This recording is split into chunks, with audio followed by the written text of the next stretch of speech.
Mga kapuso, hindi dapat sasakay ng isang tinatawag na chartered o inupang eroplano si DILG Secretary Robredo. Yan ay kung hindi raw siya nagmamadali para umabot siya sa isang kompetisyon ng isa sa mga anak niya dun sa Naga. Pero bago tuloy ang bumaksak o habang nagkakabigay yung eroplano, nakatawag pa si Secretary Robredo sa kanyang misis. Narito ang pagtutok ni Tina Panganiban Perez. Ikinaranasan kong magsalita para sa ating Pangulo sa okasyong ito. Si DILG Secretary Jesse Robredo ang kumatawan kay Pangulong Aquino sa pagtitipon ng CIDG Community Investigation Support sa Mandaue, Cebu noong Sabado, ilang oras bago mag-crash ang sinakyan niyang eroplano sa Masbate. Binasa pa niya ang mensahe ng Pangulo.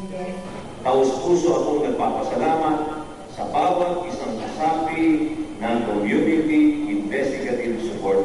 Palakpakan niyo po yung mga. Mula sa pagtitipon, sasakay sana ng commercial flight patungong Maynila si Robredo, tsaka magbubus pa uwi ng Naga tulad ng karaniwan niyang ginagawa.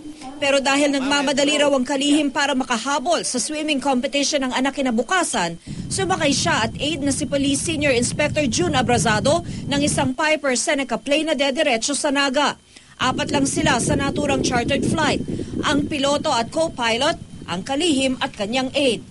3:06 p.m. nag-take off ang eroplano ayon sa hepe ng Police Center for Aviation Security na naghatid kina Robredo.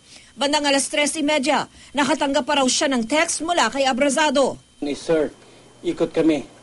Pabalik kami airport, may prab daw propeller. Mag-chance passenger kami back to Manila. Matapos ang 50 minuto, may isa pang text.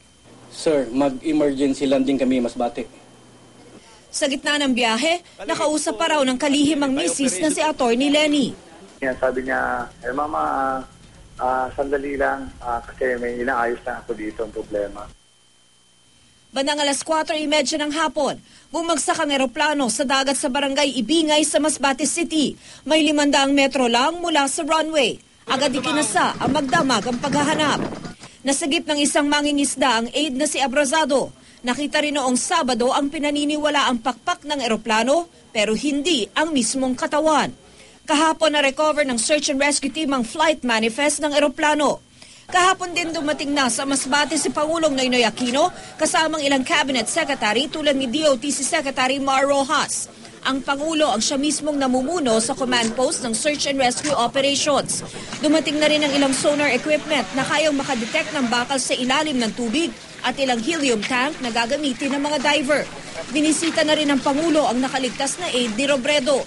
Tinatanong ko sila sa Arwigod kasi patay yung isang thumbs up sila. Nakatawa pa ngayon po pilot.